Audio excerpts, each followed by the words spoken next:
चला आज बघूयात आपण ट्राय टूचा वापर करून वाक्य कशी बोलायची। ट्राय टूचा वापर एखादी गोष्ट करण्याचा प्रयत्न करणे किंवा प्रयत्न करा असा अर्थ सांगण्यासाठी होतो। फॉर्म्युला आहे subject plus try to plus verb plus object. बघा एक्झाम्पल आहेत, मी इंग्रजी बोलण्याचा प्रयत्न करतो। I try to speak English. I try to speak English. मी रोज लवकर उठण्याचा प्रयत्न करतो। I try to wake up early every day. I try to wake up early every day. ती चांगले गाणे म्हणण्याचा प्रयत्न करते। She tries to sing well. She हा एकवचनी कर्ता आहे, त्यामुळे ट्रायला ईएस असा प्रत्यय लागलेला आहे, त्यामुळे ट्राय झालेला आहे ट्राईड। तो मला मदत करण्याचा प्रयत्न करतो। He tries to help me. He tries to help me. आम्ही वेळेवर पोहोचण्याचा प्रयत्न करतो। We try to reach on time.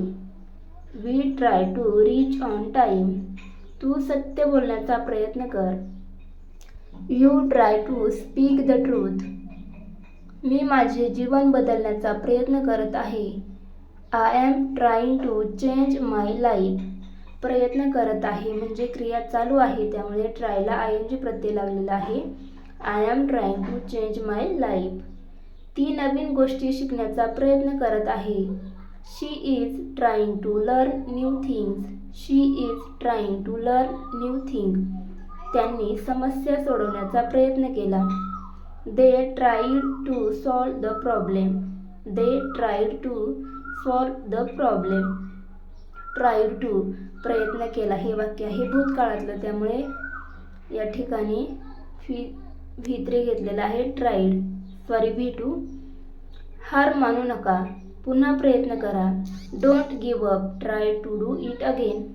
आता बघूयात इव्हन दॅन। इव्हन दॅनचा वापर एखादी अडचण, परिस्थिती किंवा गोष्ट असूनही तरी सुद्धा, तरी देखील, त्यावेळेही असा अर्थ सांगण्यासाठी होतो।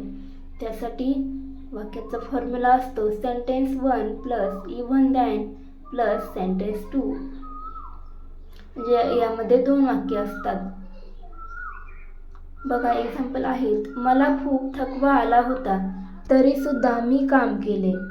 I was very tired even than I work. तो गरीब होता तरी सुद्धा तो आनंदी होता। He was poor even than he was happy. तो गरीब होता, ही वॉज पुअर, तरी सुद्धा, इव्हन दॅन, तो आनंदी होता, ही वॉज हॅपी। मला भीती वाटत होती तरी सुद्धा मी प्रयत्न केला। I was afraid even than I tried. I was afraid even than I tried. तिने खूप अभ्यास केला नाही तरी सुद्धा ती पास झाली। She did not study much even than she pass. पाऊस पडत होता तरी सुद्धा आम्ही बाहेर गेलो। It was raining even than we went outside. It was raining even than we went outside. त्याने मला दुखावले तरी सुद्धा मी त्याला माफ केले। He hurt me even than I forgive him. त्याने मला दुखावले, ही हर्ट मी, तरी सुद्धा, इव्हन दॅन, मी त्याला माफ केले, आय फॉरगिव्ह हिम। समस्या मोठी होती तरी सुद्धा आम्ही ती सोडवली। The problem was big even than we solve it. समस्या मोठी होती म्हणजेच द प्रॉब्लेम वॉज बिग, तरी सुद्धा, इव्हन दॅन, आम्ही ती सोडवली, we solve it. We solve it, सॉल्वचा या ठिकाणी सेकंड फॉर्म वापरलेला आहे, कारण आम्ही ती सोडवली म्हणजे ही क्रिया घडून गेलेली आहे, त्यामुळे वी सॉल्व इट। वेळ कमी होता तरी सुद्धा त्याने काम पूर्ण केले। There was less time even than he completed the work. वेळ कमी होता, there was less time even than he completed work. बघा तिसरं आहे इफ पॉसिबल। इफ पॉसिबलचा वापर शक्य असेल तर, शक्य असल्यास असा सांगण्यासाठी होतो। फॉर्म्युला आहे इफ पॉसिबल प्लस सेंटेन्स, किंवा दुसरा फॉर्म्युला आहे सेंटेन्स प्लस इफ पॉसिबल। हे दोन्ही फॉर्म्युले वापरून आपण वाक्य बनवू शकतो। इफ पॉसिबल अगोदर घ्यायचं किंवा सेंटेन्स अगोदर घ्यायचा आणि त्यानंतर इफ पॉसिबल. बघा एक्झाम्पल आहे, शक्य असेल तर मला मदत कर. शक्य असेल तर, इफ पॉसिबल मला मदत कर म्हणजे help me. If possible help me. शक्य असेल तर लवकर ये. बघा दुसऱ्या फॉर्म्युलानुसार वाक्य होईल. आधी सेंटेन्स, लवकर ये. कम अर्ली शक्य असेल तर, इफ पॉसिबल. शक्य असेल तर लवकर ये. कम अर्ली इफ पॉसिबल. शक्य असेल तर मला फोन कर. Call me if possible. किंवा असं पण म्हणू शकतो आपण, इफ पॉसिबल कॉल मी. शक्य असेल तर आज हे काम पूर्ण कर. Complete this work today if possible. Complete this work today if possible. शक्य असेल तर मला तुझं पुस्तक दे. Give me your book if possible. शक्य असेल तर आपण उद्या भेटू. We will meet tomorrow if possible. We will meet tomorrow if possible. शक्य असेल तर इंग्रजी बोलण्याचा प्रयत्न कर. Try to speak English if possible. इंग्रजी बोलण्याचा प्रयत्न कर. Try to speak English. शक्य असेल तर, त्यासाठी इफ पॉसिबल. शक्य असेल तर मला माफ कर. Forgive me if possible.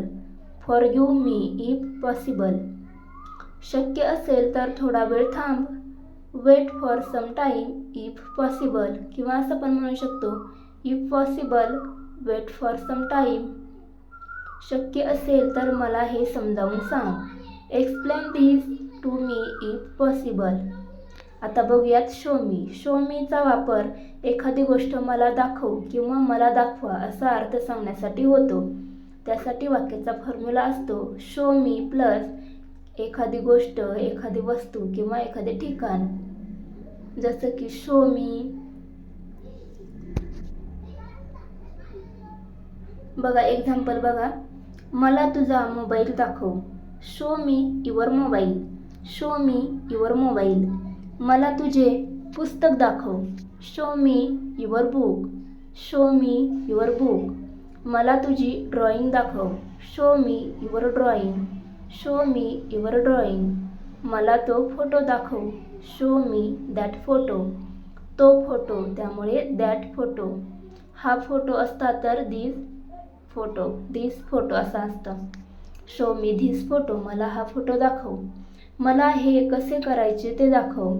Show me how to do this. Show me how to do this. मला तुझी नवीन कार दाखव. Show me your new car. Show me your new car. मला रस्ता दाखव. Show me the way. Show me the way.